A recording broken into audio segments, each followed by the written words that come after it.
Learn, Lead, Lift: How to Think, Act, and Inspire Your Way to Greatness. Today we're talking about managing cultural barriers externally. Culture confounds us, especially when it's not our own.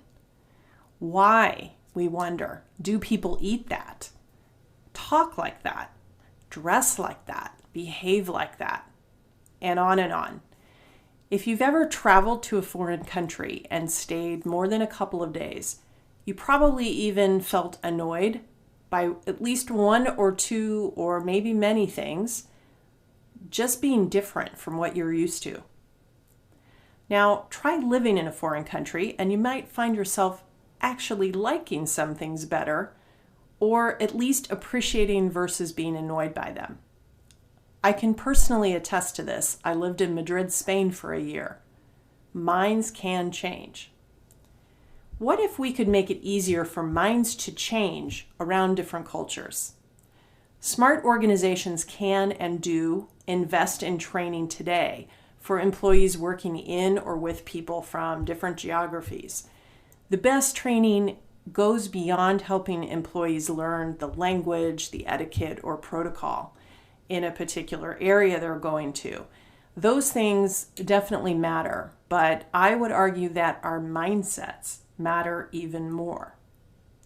Organization change especially benefits when our collective mindsets are open instead of closed, growth-oriented instead of fixed, promotion-oriented instead of prevention-focused, and outward instead of inward-focused.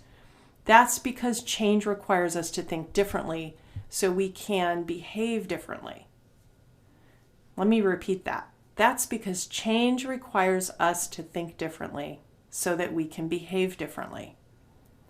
Increasing employees' interactions with different cultures and providing them with the support to gain new insights so they can navigate them effectively is one way to build stronger organizational capacity for change.